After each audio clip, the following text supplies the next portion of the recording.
Ma'am, हमने सुना है कि आपका जो जर्नी है वो सुशील सर के क्लास में स्टार्ट हुआ है, तो शायद आपको जर्नी बोलते ही समझ रहा है कि मैं कौन सा जर्नी की बात कर रहा हूँ। सनसनीखेज। आप तो अभी बताने की जरूरत भी नहीं, सबको पता है हेलीकॉप्टर और फार्म हाउसेस वगैरह सर लोग भी सबके पता है।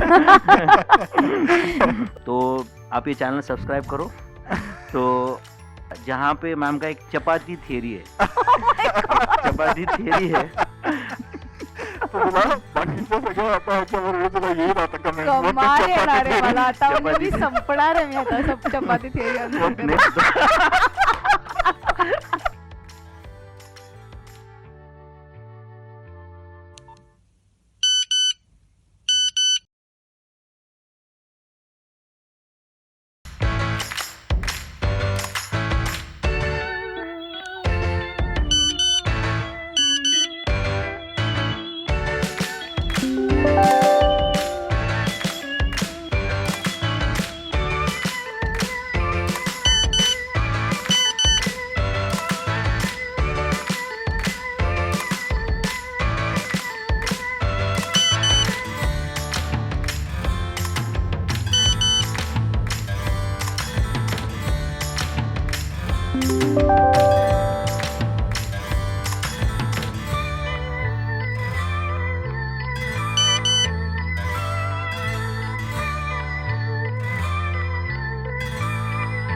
Hello everyone.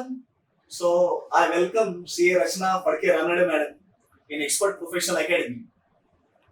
आप सब लोग रचना मैडम को YouTube पे 2019 से जानते हैं, लेकिन मैं आपको बता दूं कि रचना मैडम और हमारा साथ 2006 से बना हुआ है। रचना मैडम जब CA कर रहे थे तो मेरे फर्स्ट बैच के स्टूडेंट रह चुके हैं रचना मैडम, और वहां से शुरू हुई जर्नी आज यहाँ पे हम 2022 तक पहुंच चुके हैं। ये भी बताते हुए मुझे बहुत अच्छा लग रहा है, बहुत प्राउड फील हो रहा है कि expert Professional academy private limited, ये जो सीए कोचिंग एकेडमी है हमारी, इस एक्सपर्ट एकेडमी का पहला लेक्चर रचना मैडम ने लिया हुआ है। और रचना मैडम करीब करीब 2010 से हमारे साथ टीचिंग में भी कलीग बोर्ड के साथ में है। So it is really very proud moment for Expert Professional Academy to welcome Rachna madam again in the same premises, in the same office. This year, we are celebrating 75th year of our independence. आजादी का अमृत महोत्सव हम मनाने जा रहे हैं, तो हमने सोचा कि क्यों ना हम इस इंडिपेंडेंस डे पे, on this special occasion of Independence Day, why not to have some light on financial independence, particularly for youngsters, for students. तो इस एंगल से आज का ये हम एक छोटा सा टॉक शो मैडम के साथ कर रहे हैं। तो मैडम, मुझे लगता है कि सबसे पहला क्वेश्चन जो सबके माइंड में होता है कि हम सबने सुना हुआ है फाइनेंशियल इंडिपेंडेंस होना चाहिए, अर्ली एज से स्टार्ट होना चाहिए। तो मैं चाहता हूं कि आप थोड़ा सा you should throw some light on it, what exactly financial independence is. So बहुत लोग फाइनेंशियल इंडिपेंडेंस के ऐसे बड़े बड़े भाषण देते हैं, बट एट द एंड शायद समझ में ही नहीं आता है कि पिछले 10 मिनट में हुआ क्या exactly, what was the crux of that financial independence thing. So उसका एक्चुअली एक वन लाइनर आंसर हम दे सकते हैं कि आप फाइनेंशियली इंडिपेंडेंट हो या तब बोल सकते हैं when you work when you want to work and not when you work when you have to work. Very true. तो you want to work versus you have to work में जो जमीन आसमान का जो डिफरेंस आता है वो एक्चुअली है फाइनेंशियल इंडिपेंडेंस। सो जैसे कई सारे लोग मतलब ये हमेशा रहता है कि I want to retire in my 40s, ये बहुत लोगों का होता है कि मैं फाइनेंशियल इंडिपेंडेंट होना चाहता हूँ और 40s में रिटायर होना चाहता हूँ. मतलब हम दोनों ने अभी जोर फर्क. हाँ, ये बातें सुन के तो विनोद सर और मैंने दोनों ने अभी रिटायरमेंट ले लेनी चाहिए. सो एग्जैक्टली, तो क्योंकि ये इनफैक्ट एक टर्म भी यूएस में काफी फेमस है, इसको फायर बोलते हैं. So financial independence retire early, that is fire. Oh, तो ये टर्म काफी फेमस है, बट एंड लोग एक दूसरे ये दो टर्म्स को मिक्स कर देते हैं. बट फाइनेंशियली इंडिपेंडेंट होना और रिटायर अर्ली होना, इसमें भी काफी अंतर आता है. So for Right. एग्जांपल, अगर मैंने आप दोनों को पूछा कि आप तो अभी बताने की जरूरत भी नहीं, सबको पता है हेलीकॉप्टर और फार्म हाउसेस वगैरह सर लोग भी सबको पता है. बट सो फाइनेंशियली इंडिपेंडेंट तो दोनों ऑफ कोर्स है. But if I want to ask them कि सर आपको टीचिंग अभी छोड़ना है क्या, तो आई एम श्योर आपका आंसर रहेगा कि नहीं यार, जब तक है जान तब तक पढ़ाएंगे. बिकॉज दैट इज पैशन, कि पढ़ाने में जो मजा आता है. सो दिस इज व्हाट मुझे जब तक चाहिए तब तक मैं पढ़ाऊंगी. That is actually financial independence. And ये अगर आप पा सकते हो तो नथिंग लाइक इट. मुझे लगता है आपका ये आंसर सुन के जो स्टूडेंट्स है, मतलब पुष्पा नाम से फूल लगा के फायर हूँ मैं, तो वो फायर नहीं, लेकिन मैडम ने जो फायर का मतलब समझाया है, ये मुझे लगता है आप लोगों ने अगर अच्छे से समझ लिया तो ज्यादा फायदे वाली बात रहेगी. एब्सोल्युटली. यस. मैम, हमने सुना है कि आपका जो जर्नी है वो सुशील सर के क्लास में स्टार्ट हुआ है. तो शायद आपको जर्नी बोलते ही समझ रहा है कि मैं कौन सा जर्नी की बात कर रहा हूँ. तो अक्षय भी सर के क्लास में ही था, आप भी थे, और बाद में आपकी शादी हो गई. तो जर्नी तो वहीं से स्टार्ट हुआ है ऑब्वियसली, लव जर्नी. तो ये लव जर्नी तो 18 की एज में ही स्टार्ट हो गया सर की क्लास में. फिर और वो मैरिज में कन्वर्ट हो गया. बहुत अच्छा उसका रिजल्ट है, हम देख रहे हैं. तो आपका फाइनेंशियल जर्नी और लव जर्नी में कुछ कनेक्शन ऐसे मैंने कुछ सुना है, करेक्ट? यस. तो उस पे ऊपर कुछ आप बता सकते हैं मैम? बिल्कुल बिल्कुल. तो इनफैक्ट कई सारे लोग ऐसे बोलते हैं कि यार ये जो इयर्स होते हैं इसमें अगर आप आपकी लव जर्नी चालू करते हो तो आपका ध्यान भटक जाता है. तो इसके लिए I think we both are exceptions amongst few people, I can say. क्योंकि हमेशा ऐसे लगता था कि यार जो डांट पड़ेगी, कभी अगर गलती से कम मार्क्स पड़े, कभी फेल हुए, तो सबसे पहले पॉइंट आउट होना है ये सब पढ़ाई छोड़ के ये इसके पीछे पड़ी थी, इसीलिए हो सकता है. So in fact that was the biggest motivation for me to study for long hours, कि यार किसी ने ये नहीं पॉइंट करना चाहिए. तो लव जर्नी भी चल रही थी, स्टडीज़ की जर्नी भी चल रही थी, बट कभी समझ में भी नहीं आया कि एक बहुत इंपॉर्टेंट जर्नी उसके साथ भी चालू हुई थी, and that was the journey of stock market investing. तो जब मतलब सर के क्लास में हमने इंटरमीडिएट में पढ़ा था, सर हमारा ध्यान रहता था तब. तो इंटरमीडिएट में हमने सर से पढ़ा, एंड उसके बाद फिर आर्टिकलशिप चालू हो गई थी. So that was the time when we started getting our stipend. भले ही कम मिलता था लेकिन मिलता ज़रूर था. आई थिंक उस टाइम पे कितना 600 रुपए 1000 पर मंथ. 1000. वो मतलब 2-3 महीने में एक बार एक साथ मिल जाता था. फिर बाद में रेगुलर ऐसे. तो हम आपको पूछेंगे नहीं कहाँ पे आर्टिकलशिप. नहीं. तो तब हमने मतलब जब फर्स्ट टाइम ऐसे पैसे मिलने लगे तो दैट वाज द टाइम, चलो ठीक है फर्स्ट स्टाइपेंड तो ऐसे ही चला जाता है गिफ्टिंग में वगैरह. But then we were just discussing कि यार इसका कुछ एक अच्छी तरीके से हमने कुछ इन्वेस्टमेंट करना चाहिए क्या. बट टिपिकल मराठी फैमिली से हम दोनों बिलोंग करते हैं, तो stock market is something which is not to be even looked at. ये हम दोनों के घर में बहुत एकदम मतलब ऐसे काळ्या दगडावरची पांढरी रेष म्हणतो तसं आहे अगदी अक्षरशः, की नहीं देखना ही नहीं है स्टॉक मार्केट की तरफ, something like that. But then सबसे पहले रिबेलियस मेरा भाई था, जिसने स्टॉक मार्केट में इन्वेस्टिंग चालू किया था. तो मैंने कहा चलो भाई के साथ साथ थोड़ा सीख लेते हैं क्या, ऐसे मन में था, but I was not really confident about that. तो जब मैं घर में होती थी तो मेरा भाई मुझे स्टॉक मार्केट के बारे में बताता. जब मैं अक्षय से मिलने जाती थी तो वो मुझे स्टॉक मार्केट के बारे में बताता. तो I was getting sandwiched in between. मतलब मुझे कुछ आता नहीं था, इधर से ये शेयर्स के भाव पूछे जा रहा है, उधर से वो पूछे जा रहा है. सो टिपिकली एक गर्लफ्रेंड बॉयफ्रेंड जब मिलेंगे तो आज तूने खाना खाया क्या, तूने क्या, वो कुछ नहीं था. सबसे पहले आज मार्केट देखा क्या. That was the first question. तो मेरे पास मतलब 2 ही चॉइसेस बचे हुए थे, आइदर रिलेशनशिप्स को चेंज कर दो या फिर अपनी लाइकिंग चेंज कर दो. तो मैंने मेरी लाइकिंग चेंज कर दी, एंड फिर धीरे धीरे स्टॉक्स में मैं भी थोड़ा थोड़ा इंटरेस्ट लेने लगी. लेकिन मुझे लगता है हर एक की जो फाइनेंशियल जर्नी चालू होती है, इन्वेस्टिंग जर्नी चालू होती है, सेम कॉपी पेस्ट मेरी भी हुई थी. भले ही सीए में सब balance sheet analysis this that सब पढ़ा था, फिर भी वो कुछ भी उसका एप्लीकेशन नहीं किया था. सिर्फ किसी ने बताया कि रचना ये शेयर अच्छा है. आजकल मैं ऐसे लोगों को टिपेंद्र बोलती हूँ, जो टिप देता है वो टिपेंद्र. तो ऐसे लोगों से कुछ टिप्स मिलते हैं क्या देखते थे और उसके बेसिस पे इन्वेस्ट करते थे.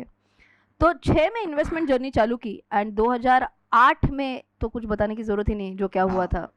तो मार्केट इतना गंदा पिट गया और उससे कई ज़्यादा मेरा स्टॉक पोर्टफोलियो नीचे गया था बिकॉज सबसे ख़राब स्टॉक्स में मैंने इन्वेस्ट करके रखा था. सो that was a very big financial lesson for me in the beginning of my investing career कि कुछ भी हो जाए आप आपका हार्ड अर्न मनी लगा रहे हो उसमें.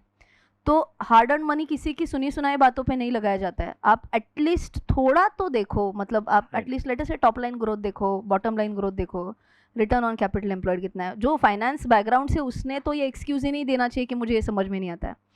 तो इतना बेसिक चीज़ों से फिर हमने स्टार्ट किया एंड फिर ट्रू सेंस में मैं बोल सकती हूँ 2009 से धीरे धीरे पोर्टफोलियो बिल्डिंग चालू किया था. And now you can imagine 9 से अगर मैंने चालू किया है, so at that time I was somewhere around 2021. तो तब से जब मेरी इन्वेस्टिंग जर्नी चालू हुई तो तब का मेरा लेवल ऑफ कॉन्फिडेंस एंड आज का मेरा इन्वेस्टिंग का लेवल ऑफ कॉन्फिडेंस में ज़मीन आसमान का फ़र्क है. अगर कोई at the age of 35, oh shit मैंने मेरा एज डिस्क्लोज कर दिया, but it's okay. At the age of लेकिन आप 25 आज बोला भी ना, जस्ट 25 बोला ना, मयूर एडिट में कर दे 25. सो किसी ने अगर 35 के एज पे अगर जस्ट अपनी इन्वेस्टिंग जर्नी चालू की तो आई थिंक उसको थोड़ा सा डर लग सकता है कि यार I am married, I have kids and Yeah. ये टाइम पे अगर मैं कुछ एकदम ही नया कुछ एक्सपेरिमेंट कर रहा हूँ एंड अगर वो एक्सपेरिमेंट फेल हो गया तो आई थिंक वो लेवल ऑफ कॉन्फिडेंस की वजह से मतलब it can just go haywire. So it's better कि 20s is the time where you have a licence to make mistakes is what I always tell. कि आप धीरे धीरे चालू करो, ठीक है गलतियाँ होंगी लेकिन तब आपके ऊपर फैमिली ज़्यादा डिपेंडेंट नहीं है, आपके ही पैसे थोड़े बहुत आप लगाना चालू करो. सो जितने जल्दी आप चालू करेंगे उतना कंपाउंडिंग का इफेक्ट आपको बहुत अमेजिंग मिलता है. सो जैसे मेरी स्टॉक मार्केट की जर्नी 2009 में ट्रू स्पिरिट में चालू हो गई थी, या फिर आई कैन से मैंने मेरा पहला गोल्ड का इन्वेस्टमेंट जो किया था वो 12th स्टैंडर्ड के बाद किया था. Oh, मेरे really? मॉम मेरे साथ आई थी एंड 10th एंड 12th में अच्छे मार्क्स मिलने के बाद जब भी नो रिलेटिव्स वगैरह पैसे देते, गिफ्ट्स देते, अच्छा, और कंप्लीट तो कर. हाँ, तो मॉम ने बोला था कि अभी हम एक काम करेंगे, सोना परचेस करेंगे. And eight that time I remember 10 grams मैंने सोना लिया था and that time rate was 8,000. Oh, तो आप मतलब again that is the benefit of शादी के स्टार्टिंग पहले अर्ली, मतलब. राइट? शादी के पहले सोना था. सो 2000 what ever it might be 2003-4 रहेगा, Yeah. तब 8,000 था. आज हम सबको पता है 50,000 प्लस है. तो सोने I mean investing in gold वो भी बहुत जल्दी चालू हुआ, स्टॉक्स में बहुत जल्दी चालू हुआ. तीसरा एंड वेरी इंपॉर्टेंट जो आजकल यंग जनरेशन कंप्लीटली इग्नोर करती है, दैट इज पीपीएफ इन्वेस्टमेंट. मतलब लोगों को लगता है यार ये old ways of finance investing is boring, ऐसा लगता है उनको. बट हर एक चीज़ स्टॉक मार्केट में नहीं की जाती है. मतलब आज भी मेरा पैसा एफडी में है, आज भी मेरा पैसा पीपीएफ में है, क्योंकि ये ज़रूरी है. आप ज़रूरी. हर एक पैसा रिस्की एसेट क्लास में नहीं डाल सकते. तो पीपीएफ में आप सबको शायद पता भी रहेगा कि लॉक इन पीरियड 15 ईयर्स का होता है. सो यू कैन इमेजिन मैंने मेरा फर्स्ट पीपीएफ इन्वेस्टमेंट चालू किया when I was 21. I am almost done with my lock in period so right now now. it is matured. Exactly. अब इसके बाद जो चालू होता है वो सिर्फ 5-5 साल का होता है. अब वो 15 साल का लॉक इन नहीं होता है. बराबर. तो ये इतना बड़ा एडवांटेज है कि आप 7-8% से इंटरेस्ट आराम से कमा रहे हो उसके ऊपर, That वो too भी tax टैक्स free. फ्री कमा रहे हो आप. एंड 5 साल का ही lock in. What else can be the amazing and advantage. Another thing is आपको मतलब आज करंट सिनारियो में करंट जो लेवल ऑफ नॉलेज अवेलेबल है उसमें I think 21 is also late. Correct exactly. तो मतलब मुझे ऐसे लगता था यार क्या बात है, मैंने 20s में चालू किया, 21 में चालू किया जर्नी. बट आई थिंक आजकल के बच्चे मतलब during their teenage high school के टाइम पे ही they are Actually. Wanting to get that knowledge. मतलब इनफैक्ट मैंने अभी एक बैच ली थी यहाँ पे एक्सपर्ट में फंडामेंटल एनालिसिस की. यस, उसमें सबसे यंग बच्चा जो था वो 6th स्टैंडर्ड का था. यस, उसके साथ आपने वीडियो भी बनाया था. मैंने उसके साथ एक छोटा वीडियो भी बनाया and you can't believe the level of questions that he was asking in the class. He was talking about GDP, he was talking about PMI. शायद पीएमआई इधर के आधे लोग व्यूअर्स को भी शायद पता ना हो कि ये क्या होता है पीएमआई, सीआरआर, रेपो रेट, ये ऐसे सब वर्ड्स वो बता रहा था. एंड मैंने बोला यार इसको इतना नॉलेज कहाँ से है. फिर I met his dad also and his dad told me कि वो रोज उसके साथ 1 घंटा बैठ के इकोनॉमिक टाइम्स पढ़ते. Oh, सो बोले उससे उसको धीरे धीरे मतलब वो इंटरेस्ट डेवलप हो गया. एंड देन मतलब ही सेइंग कि अब कभी कभी ऐसे होता है कि ये जो लेवल के क्वेश्चंस पूछते हैं मुझे भी एक बार देखना पड़ता है. obviously. Right. And I think ये मतलब जो एनवायरनमेंट हम घर में क्रिएट करते हैं उससे बहुत फर्क पड़ता है. मतलब one is about a kid starting his journey on his own vis-a-vis parents helping the kid to start his journey early. तो अब मैं मेरे बेटे का भी एग्जांपल दे सकती हूँ कि इनफैक्ट ये 4-5 महीने पहले की बात है. इट वाज अराउंड 9:15 मार्केट खुलता है and I was just getting ready, मैं फटाफट भागते मेरे लिविंग रूम में आ गई, मार्केट कितने पे ओपन हुआ है देखने के लिए। तो मेरा बेटा बोल रहा है कि market is in green, profit में है तू, यू कैन कंटिन्यू। तो he saying market is in green, तो I mean he is in grade 4, तो ये is it like he is brilliant? तो no, he will be average only, but क्योंकि उसको एक्सपोजर मिल रहा है राइट। तो जितना हम एक्सपोजर देते हैं तो ऑटोमेटिकली बच्चे ग्रास्प करते हैं, and he will be much more aware about what is happening around him. So एक मैंने बोला ऐसे, इसमें पेरेंट्स का भी बहुत बड़ा रोल हो सकता है कि how they can help their kids to start their investing journey at a young age. And मैं बोलती हूँ आजकल ये तो बहुत ज़्यादा ज़रूरी भी बन गया है।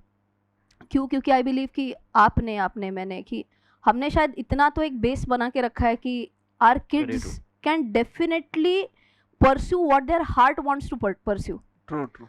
उनका पैशन वो खुद ढूंढ सकते हैं, वो खुद को जो करना है वो कर सकते हैं। अगर उसके साथ साथ उनको अपने फाइनेंसेस कैसे हैंडल करते हैं ये भी अगर पता है तो भी more than enough. So I think जितना जल्दी वो चालू करेंगे, जितना जल्दी वो इसका नॉलेज लेंगे, उतना ही उन सब के लिए बहुत बेहतर रहेगा। मुझे लगता है इसमें से 2 टेक अवे जो है यंगस्टर्स के लिए, स्टूडेंट्स के लिए जो बहुत इंपॉर्टेंट है। पहला कि मैडम ने जैसे बताया कि पूरे के पूरे सारे के सारे हार्ड अर्न फंड्स हम सिर्फ स्टॉक मार्केट में नहीं लगा सकते। एब्सोल्युटली। जैसे मैडम ने गोल्ड की बात की, स्टॉक मार्केट की बात की, एंड इवन मैडम ने पीपीएफ की भी बात की। जैसे नॉर्मली हम स्टूडेंट से बात कर रहे हैं तो आजकल बहुत क्यूरियोसिटी है कि स्टॉक मार्केट में तो स्टार्ट करना चाहिए, but it should be diversified. Definitely. And दूसरा इंपॉर्टेंट पॉइंट जो मैडम ने बताया, मुझे लगता है कि बहुत कम लोग ये करते हैं, बट शुरू कर देना चाहिए बाकी लोगों ने भी, कि you should start reading economic times on regular basis. Absolutely. तीसरा इम्पोर्टेंट पॉइंट कि जो इंसान की लव लाइफ चल रही है उसके साथ साथ में फाइनेंशियल लाइफ स्टार्ट होना भी उतना ही इम्पोर्टेंट है। एंड उन्होंने बताया कि जो उन्होंने मतलब जो अक्षय के साथ उनका फ्रेंडशिप हुआ था, लव में कन्वर्ट हुआ, राइट, वो उसके साथ साथ में उन्होंने देखा कि that is the motivating point, क्योंकि इनके साथ रिलेशन में है तो अब मार्क्स कम आने का कोई स्कोप ही नहीं है अभी। क्योंकि अगर इसके साथ में मार्क्स कम आ गए तो फिर लोग यही बोलेंगे कि बस ये इसकी वजह से हुआ, पता नहीं और 1000 रीजंस हो सकते फेलियर के, but people will point out that only. तो इट्स वेरी इंपॉर्टेंट कि तुम उस एज में भी उतना मैच्योरिटी दिखाओ। एंड वो सिर्फ actually then it is actually love, otherwise तो फिर वो उसको कुछ दूसरा नाम दिया जाएगा फिर। मैडम और एक बात है कि हम हमेशा सुनते हैं ये फाइनेंशियल जर्नी में कि एक्टिव इनकम तो हम जब तक काम कर रहे हैं वो आएगा ही, ये पैसिव इनकम सोर्स क्या होता है और ये एग्जैक्टली कैसे, कहाँ से स्टार्ट करें, कैसे इसकी शुरुआत करें पैसिव इनकम सोर्स की? और मैम जस्ट इसके साथ साथ में मैं और एक क्वेश्चन ऐड करूंगा। ये पैसिव इनकम तो नो डाउट आपको हम सबको पता है कि ये बहुत इंपॉर्टेंट है, बट ये पैसिव इनकम कमाने के साथ साथ में लोग बहुत सारे मिस्टेक्स करते हैं and they land up in doing some random things. Passive करना है बोल के कुछ तो रैंडम कर रहे। तो इसमें एग्जैक्टली लोग कॉमन मिस्टेक्स क्या करते हैं वो अगर आप बताएंगे तो at least they can avoid it. बहुत इंपॉर्टेंट क्वेश्चन है ये भी।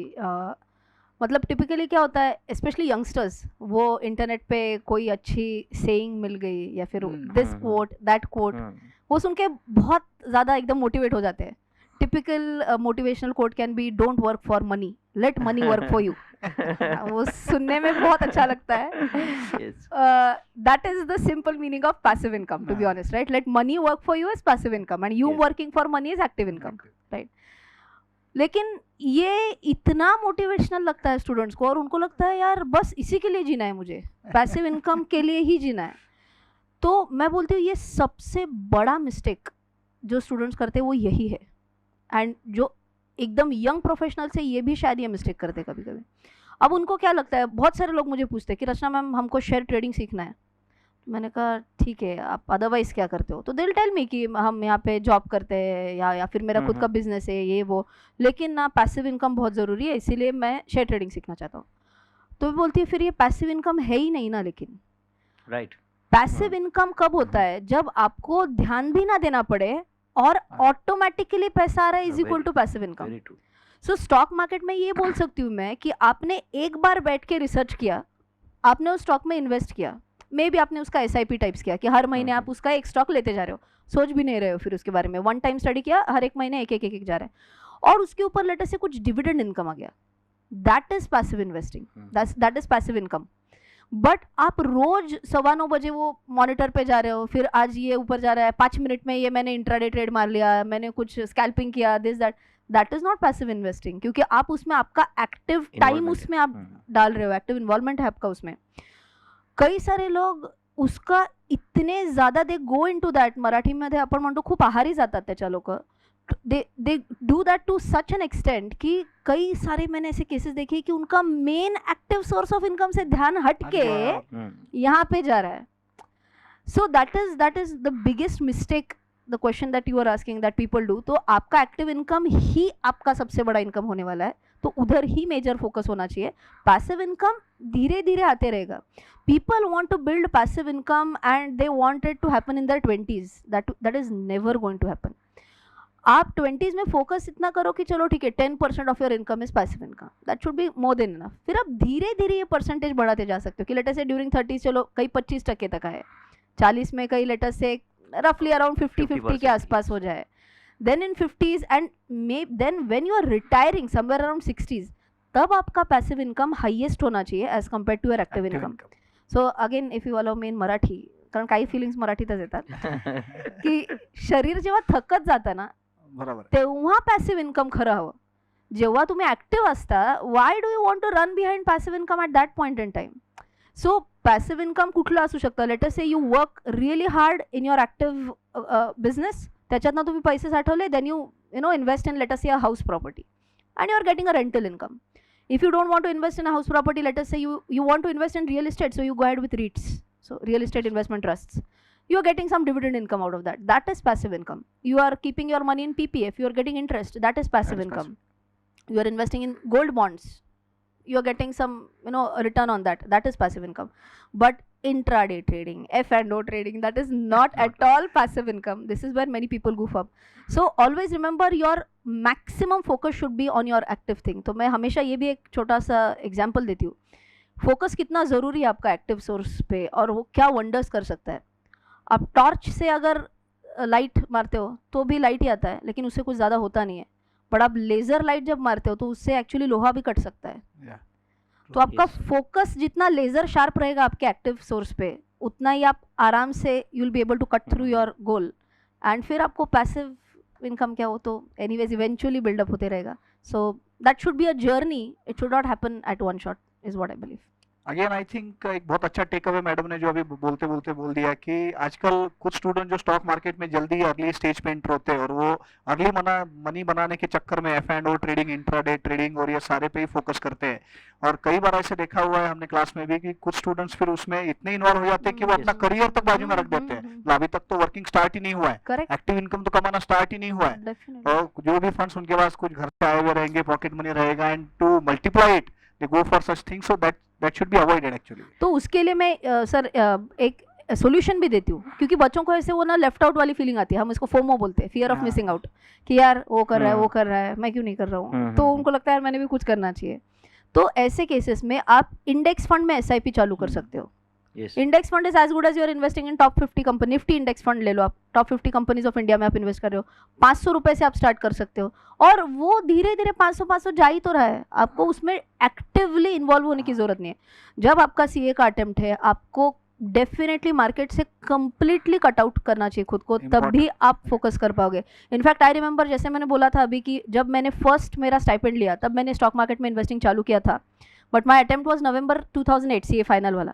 जैन 2008 में मैंने जितना भी पैसा स्टॉक मार्केट में डाला था, जो भी मतलब मैंने बोला एनीवेज वो कचरा के भाव हो ही गया था because of the entire thing, but तब मैंने वो पूरा लिक्विडेट करके मैंने उसका SIP लगा दिया कि अब मुझे कुछ करना ही नहीं है, वो पैसा कटते जाएगा, ऑटोमेटिकली इन्वेस्ट होते जाएगा. उससे मुझे ज़्यादा रिटर्न मिला बाद में, क्योंकि I invested at every lower point but without me deviating my focus from my core studies. So ये बहुत ज़रूरी है. आप CA स्टूडेंट्स स्पेशली जो देख रहे हैं, एंड बहुत सारे CA फाइनल के स्टूडेंट्स आजकल देखा है कि मतलब वो जो फेल हो जाते हैं और वो फेल होने के बाद में नेक्स्ट अटेम्प्ट का जो उनका गैप रहता है उसमें वो फिर वो ultimately they land up in only studying only for 1 month, क्योंकि वो मार्केट से या ये जो उनका रूटीन बन चुका है उससे वो बाहर ही नहीं आ सकते. एंड फिर वो लास्ट में ऐसे होता है कि हर बार, एंड इट इज़ लाइक आप तो जानते हो CA की, क्योंकि वो हर बार तुम आधा लीटर बकेट भर के कोई फायदा नहीं है, तुमको एक ही इसमें भरा तो ही करेक्ट रिजल्ट करेक्ट आता है। करेक्ट हर बार तुम आधा लीटर भरोगे, हर बार fail fail fail fail fail. Correct इससे अच्छा वन टाइम अगर तुमने एफर्ट्स लगा दिए तो हो सकता है। बट वो डेफिनेटली फिर वो एक बार वो स्टॉक मार्केट का, इसको I don't know is correct word और नॉट, बट वो एक बार वो चस्का लग गया तो फिर उसके बाहर नहीं आ सकता है। एंड मुझे लगता है कि ये चस्का तो कभी कभी क्या हो जाता है, एक हाथ तुमने कुछ तो किया हुआ है, वो वर्कआउट हो जाता है फिर करेक्ट तो करेक्ट वो करेक्ट वो तो फिर तो अपन ही भगवान है। अगर आपको पैसिव इनकम चाहिए स्टॉक मार्केट से तो वो over a period of time आएगा, 20 साल में, 30 साल में। आप कोई भी बड़े एग्जांपल्स देखेंगे, राकेश झुनझुनवाला देखिए, वॉरेन बफे देखिए, no one was famous in their 20s। Very true, या वो सब बोलते, अभी वॉरेन बफे साहब के भी जो आते हैं कि 60 इयर्स के बाद उनका 95% ऑफ द वेल्थ आज जो है वो आया हुआ है। हाँ, तो इसीलिए वो आपका जर्नी है, एक झटके में लाने की कोशिश मत करो आप। That's it. Yes ma'am. So we will be celebrating 75th year of independence, Amrit Mahotsav हम मनाने जा रहे हैं आज़ादी का। मुझे लगता है कि 75 साल पूरे हो रहे, देखते देखते जर्नी 1997 में हम 10th में थे, मैं और विनोद सर, और हमने 50th इंडिपेंडेंस सेलिब्रेट किया था हमारे अच्छा। स्कूल में। वी वर हाँ। Just we had pass 10th standard, yeah. हाँ और देखते देखते 25 साल का जर्नी आगे निकल चुका है, तो टाइम फ्लाइज, तो टाइम बहुत जल्दी निकल जाता है मैडम। तो मुझे लगता है कि अभी 75 ईयर्स हुए हैं और इंडिया एक बहुत अच्छी पोजीशन में है। और अभी अगले 25 साल की अगर हम बात करें, जब हम सेंचुरी मनाते रहेंगे अपने इंडिपेंडेंस का, तो ये अगले 25 साल के जर्नी में हमारे स्टूडेंट्स ने, यंगस्टर्स ने क्या ऐसे स्टेप्स लेने चाहिए कि आज 75 साल पूरे हो रहे तो 100 साल पूरे होंगे तो उनका क्या एम होना चाहिए और किस तरीके से आगे जर्नी होनी चाहिए। और मुझे लगता है कि कंक्लूडिंग रिमार्क्स बोल के आप इंडिपेंडेंस डे और इस स्पेशल यू पे आप क्या सजेस्ट करना चाहेंगे? आई थिंक इंडिया का जो एक बेस्ट गोल्डन एरा जो हो सकता है, आई फील कि this is we are at the cusp of it, एकदम स्टार्ट है अभी अपना चल रहा है इसमें। एंड आई थिंक कि हम आगे जाके one of the super powers बन सकते हैं इन द वर्ल्ड। आप अगर देखेंगे तो मतलब अभी कई सारे ऐसे अपने यहाँ पे मतलब government also has a lot of vision for our country की $5 ट्रिलियन इकोनॉमी बनाने की अपने को। ईवी के स्पेस में हम काफ़ी आगे जा रहे हैं, अपना मिशन है EV 3830 का एक मिशन हमने एक रखा है। And ethanol blending, this that, काफ़ी सारी चीज़ें आ रही है, रेवोल्यूशनरी चीज़ें हो रही है। आप देखेंगे तो एक ओवरऑल फाइनेंशियल पार्टिसिपेशन भी बहुत अच्छे से बढ़ रहा है। मतलब if I am talking from the stock market perspective, जितना इन्वेस्टमेंट आप सिर्फ 10 साल पहले था मार्केट्स में वर्सेस आज जितना है, इसमें भी ज़मीन आसमान का फ़र्क है। एंड आई एम श्योर कि ये भी बहुत रैपिडली आगे बढ़ते जाएगा। सो आई थिंक ये एक बहुत अमेजिंग रन होने वाला है इंडियन इकोनॉमी के लिए। अपने पास सबसे बड़ी स्ट्रेंथ जो आज है इंडिया में, that is the demographic dividend that we have. इसका सिंपल मीनिंग है कि जो अपना वर्किंग पॉपुलेशन है या फिर अर्ली वर्किंग पॉपुलेशन जो है, जो 20s एंड 30s में है, वो आज अपने इकोनॉमी में हाईएस्ट है। आप मतलब कोई भी कंट्री ले लो आप, इंक्लूडिंग चाइना, अपना भले ही पॉपुलेशन उनसे कम है लेकिन अपना वर्किंग पॉपुलेशन परसेंटेज उनसे ज़्यादा है। सो जो हम एक अमेजिंग इससे, मतलब द मोमेंट आपका वर्किंग पॉपुलेशन ज़्यादा है, आपका इनकम ज़्यादा है, आपका स्पेंडिंग पावर ज़्यादा है, आपका कंजम्पशन ज़्यादा है, सब कुछ इसमें आपको एक दो इंजन लग जाते हैं। मतलब आपका इनकम जनरेशन, मैन्युफैक्चरिंग का भी इंजन बहुत तेज़ चल रहा है और कंजम्पशन का भी इंजन बहुत तेज़ चल रहा है। सो आई थिंक बहुत ज़बरदस्त ये आगे के 25 साल हो सकते हैं। एंड जैसे हमने अभी के सिनारियो में भी देखा that how India is positioning itself. मतलब अदरवाइज हम हमेशा बोलते थे कि यार जो US बोल रहा है उसके सामने हाँ जी करके आगे जाना पड़ता था। अभी जो रशिया यूक्रेन का जो सीन चल रहा है उसमें we were able to stand firm and we stood firm on a decision कि नहीं, हम ऑयल रशिया से ही लेंगे क्योंकि हमें सस्ता पड़ता है। So of course this has got nothing to do with any political party or anything as such, but I think हम अपना डिसीजन वर्ल्ड के सामने रख पा रहे हैं and we are not just dependent on someone else's decision. ये एक शुरुआत दिखाता है कि यार हम भी अपना एक से अपना है मार्केट में। तो यहाँ से ये जर्नी चालू हो रही है एंड आई एम श्योर कि बहुत आगे तक ये जर्नी जा सकती है। तो सबने ये जर्नी में डेफिनेटली पार्टिसिपेट करेंगे तो बढ़िया रहेगा। जैसे मैंने पहले बोला था पैसिवली शुरुआत में एज अ स्टूडेंट, बट धीरे धीरे करते रहो तो not only will you enjoy not only will you enjoy the 100 years of India being independent, I'm sure you'll also enjoy your personal financial independence as early as possible.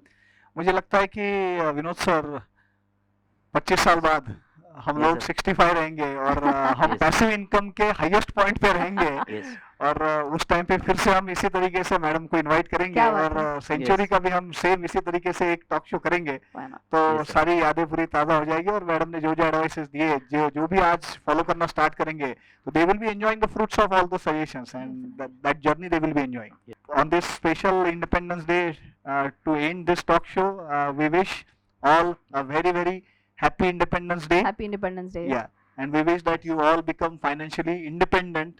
Yes At that is very more early- important Yeah, that is more Yes, important. देश को independence तो हम जब पैदा हो गए थे तब ऑलरेडी मिला हुआ था, तो अगर हमें कुछ करना है तो वो फाइनेंशियली इंडिपेंडेंट बने। Very true. Very true. देश के इंडिपेंडेंस में हमारा कोई कंट्रीब्यूशन नहीं है, बट फाइनेंशियल इंडिपेंडेंस में हमें खुद को ही कंट्रीब्यूट करना पड़ेगा। Happy Independence Day. Happy independence day. Happy Independence Day.